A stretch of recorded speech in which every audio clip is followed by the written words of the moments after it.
Hey there, Fletcher from All Things Overlanding here. Today, I'm going to be talking about something that actually one of my listeners on the podcast kind of brought up as a potential topic for a future podcast, and I thought it was kind of cool. But that topic is, what is it like after an overlanding trip is done? You know, there's so much build-up, there's so much excitement and thought and pre-planning and time that goes into an overlanding trip, but then when it's done, you know, a lot of people, especially people that listen to my podcast, I feel like are pretty new, and maybe they haven't done a real big overlanding trip or anything longer than a couple nights into a national forest. So, you know, what's that like when you do a longer trip and you build up and you do all this stuff, and then kind of what are the emotions that you go through at the end? So just something to kind of prepare you for that, right? Like to give you an idea from people that have done that sort of thing before.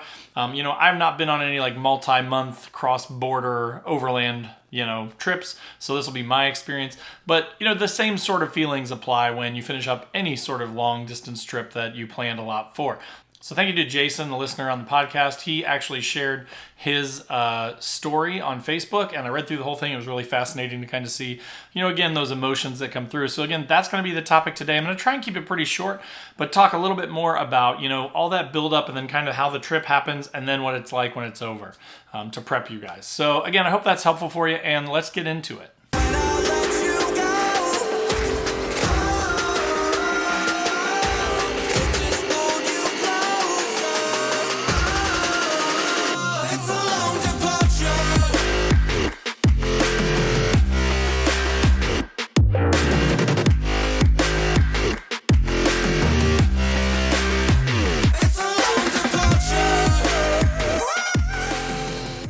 All right, so as I mentioned in the intro, today we're going to be talking a little bit about like kind of what goes into planning an overlanding trip, what that's like, what all causes this buildup, right? And how exciting that is and kind of why that is, and then kind of what happens after the trip, right?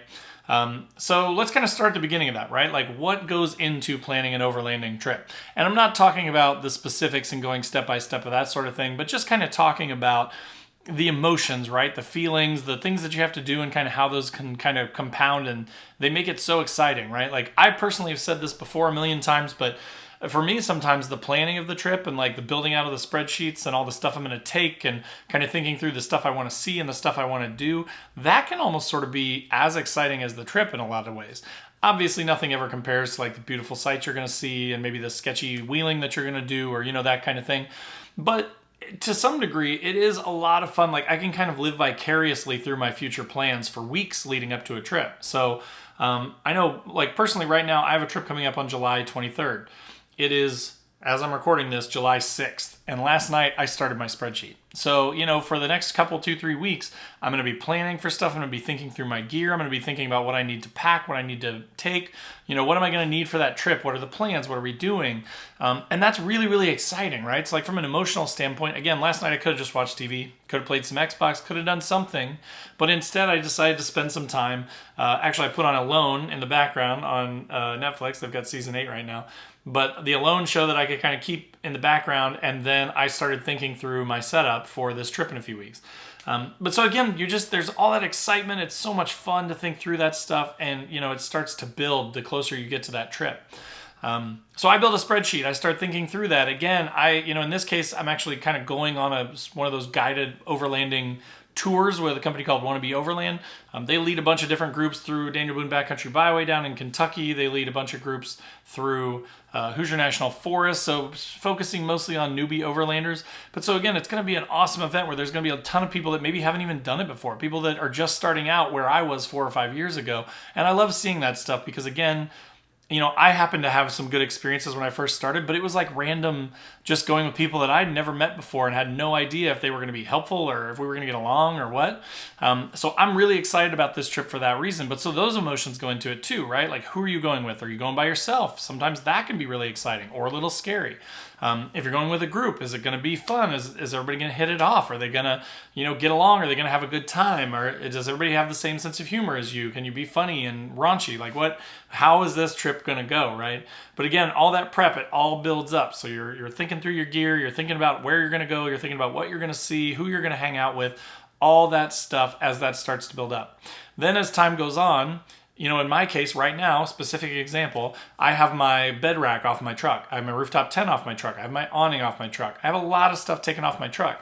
I just finished up the Red Arc electrical install on my truck, and there'll be videos and stuff coming on that here soon. But that is done. So now on this trip, I will get to use my dual battery setup. I'll get to use my, sort of smart controls. I'll have my temperature controls so I can see what my fridge is at on my phone.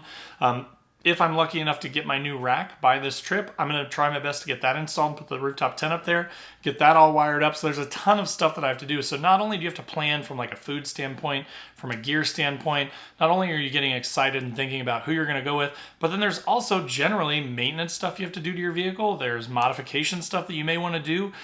Again, for a lot of us, we don't get to go on these 3-month-long trips 4 times a year, right? Like we have jobs and stuff. So this one's just a 2-nighter. It's just a couple nighter to Hoosier National Forest. But even so, I still want to like try and get my rack on. I want to get my rooftop tent back on. I want my awning back on. I want all my lights wired up. I want to be able to fully utilize my Red Arc stuff. Now that I've got the Red Arc stuff in there, that helps me settle my setup. So now I've got to think through, where's all my stuff going to go? I still have not figured out my setup in this Frontier, in this truck, for where everything's going to go. So, I've got a lot of thinking to do, and then once stuff starts to arrive, I'm going to have a ton of building to do and assembling to do and putting the rack on and figuring out where everything goes. So, there's a lot of excitement around that, but then there's also a lot of trepidation, right? Like I'm also thinking like, oh crap, what if it doesn't come? What am I going to do? What's my backup? That kind of thing. So, maintenance, modifications, that kind of thing can also be big stuff that can, lead up and get you really excited, or also cause a lot of stress, right? As you get closer and closer to the trip. So those are kind of the things that lead you into a trip. So then let's touch on the trip itself a little bit, and then we'll touch on the kind of the emotions and the after part of the trip when it's done. So for the actual trip itself, right? Like then generally, let's assume that, everything went well, you got all your stuff assembled, all your maintenance done, you got everything on the truck, you got all your gear packed up, you know where it is. You didn't forget anything, you didn't forget food or beer or whatever. You're ready to go on the trip, you go out, you meet up with the people, they're awesome, you're ready to go and you're excited, right? That's how it starts. Then generally, at least in my experience, most of the time I'm going to a place that I've never been to before. So, but the cool thing is, because we are overlanders and we're connected and we've got GMRS radios and things like that, we've got all this gear, you can sort of, shoot the shit on the radios when you're driving along. You can be talking about where you're going to go. You can be talking about what you want to do. When do you want to get to camp? That sort of thing. So that excitement kind of just builds and builds and builds until you start to go on the trip, and then it's just nonstop fun and excitement, but also a lot of effort and work. And if people get stuck, recoveries can take hours sometimes if it's really bad. You may have mechanical issues. I almost set a set of my brakes on fire one time because I was in West Virginia and it was really hilly and I didn't realize how much I was using my brakes, and all of a sudden white smoke was pouring out of the back. So that can slow down a whole convoy and stop a trip in its tracks. And again, with the actual trip itself, there's the fun, there's some stress, there's laughter, there's funny stories that are going to come out of it, right? So as you're doing this trip, you're going to have experiences that most people won't have in their lives, which is really, really cool about overlanding. It's probably one of my favorite things that is largely overlooked, I feel like. Like everybody wants the beautiful views. Everybody wants to get your Instagram shots, right? Everybody wants to shoot an epic video if you make YouTube videos to show people how cool this place was. But the stuff that happens in between all that is the actual, like, awesome, important, cool stuff. I'll give you a funny example. I'll give you a funny story that happened not too long ago. And I don't know if Cody, the guy from Wannabe Overland, would want me to share this or not, but it's really funny, and it's something that we will probably always laugh about for the rest of our lives. We randomly did not have time to plan, didn't have time to do anything. Like midday on a Friday, Cody texted me and he's like, hey buddy, I'm going to Hoosier National Forest tonight. Not sure if you're available or not, but if you want to come hang out, bring some beer and let's hang out. And so I asked the wife and she was like, yeah, sure. It was like early spring, a little late winter, early spring. So it was still pretty chilly out. I planned to bring my diesel heater, so I threw my diesel heater in the back. I had my rooftop tent and everything. I was ready to go. So I head out, I get down there. We start to set up, we start to chop up firewood. It is pretty chilly, so we want to have a good fire going. And as I'm starting to kind of unpack my stuff and start to go through, my gear and stuff, I realized that I brought the diesel heater, but I didn't bring the box for it with all the plugs and the hose to actually run it up into my rooftop tent. And I'm like, you know what? It's fine. I got a 0-degree bag and a wool blanket. I'll just tough it out tonight. I'll be okay. So then we keep cooking stuff. We kind of cook. We kind of have the rest of our night. And then I open up the rooftop tent and I start to look in there and I'm like, oh no, I left my ladder at home. So I have my rooftop tent, no diesel heater. I don't have my ladder. I've had several beers, so I am worried that I'm going to have to get up and down and up and down. And, especially in an inebriated state, climbing down from the rooftop tent with no ladder multiple times throughout the night in the dark and the freezing cold, not ideal.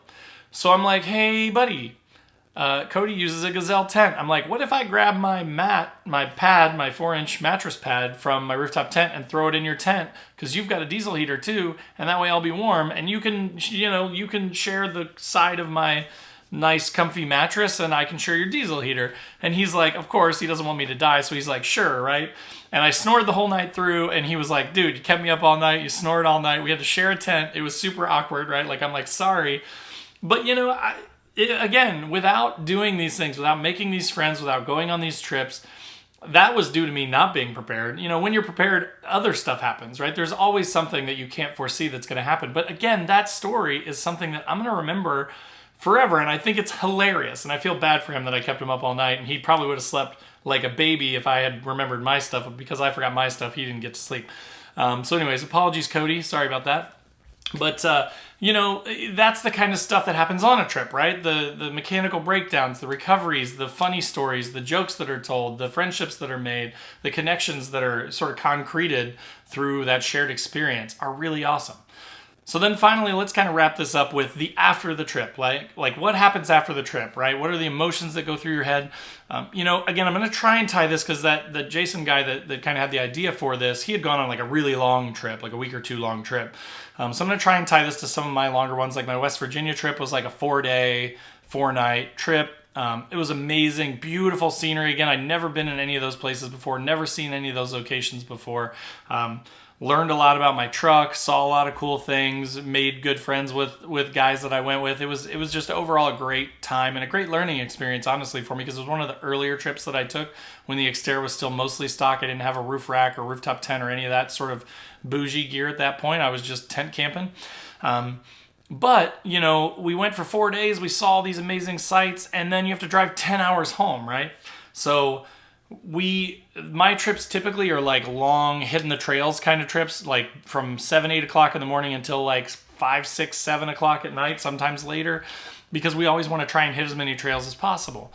But as a result, like, you're exhausted, right? Like, you don't think about it because you're driving a car. It's not like you're hiking miles and miles, right? But it's just the stress of the brakes almost setting on fire, the trails and getting stuck and trying to avoid obstacles and making sure you're keeping your vehicle safe so that you can make the 10-hour trip home, right?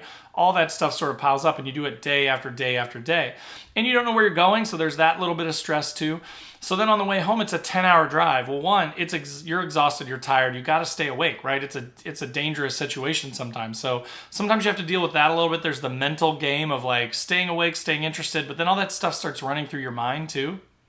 So you start to think back through the trip. You start to remember some of the funny stuff that happened. You remember some of the awesome stuff that happened. In my case, generally, I'm thinking like, how am I going to edit this? How am I going to tell a story about this? Like, what was cool and unique about this that other people might want to see, that might encourage them to go check out West Virginia or Kentucky or the Hoosier National Forest or wherever.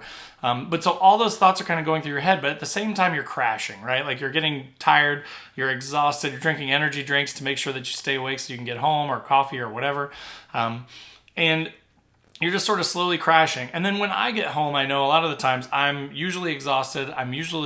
But I'm also like jazzed, right? Like, I get out and I want to show my wife and my kids like the videos, the pictures that I took. I want to tell them the funny stories that happened when I was on that trip. And there's like these competing emotions of like exhaustion and being tired and not wanting to do anything. And then I'm also a little OCD, so then I'm also like, but I want to get all this stuff out of my truck. I want to open everything up. I want to get the smoky smell out of everything. I want to put my gear back where it goes so I don't lose it or have it sitting in my garage for the next 3 months.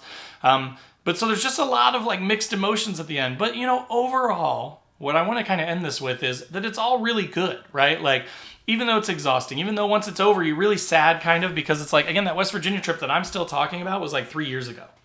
And I haven't been on one that long or that far away since. Like, I've been on a bunch of 3-nighters or 2-nighters or, Hoosier National Forest overnight camping trips, but I haven't been on like a sort of a planned out 10-hour plus away, big, long overlanding trip in quite a while.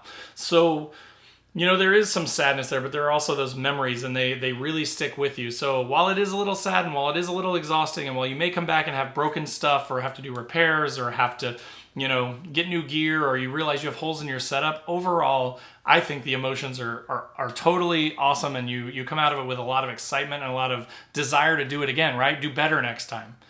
So those are kind of my thoughts on it, but what are your guys' thoughts? I'd love to hear from you in the comments below. Post up down below and tell me about your longest trip. Tell me about great experiences you've had or bad ones, right? Also, down in the description below, as always, links to Facebook, Instagram, the podcast if you're on YouTube, YouTube if you're on the podcast. I'd love to have you guys wherever you want to hang out. There's also a Patreon page. We've got a Discord where we can all kind of chat, and that's kind of starting to grow a little bit too. And then there's the Newbie Overlanders group, which there's a link to that down below as well. Love to have you in there as well. So again, thanks for watching. Thanks for listening. Look forward to seeing you guys in the comments, and we will talk to you next time.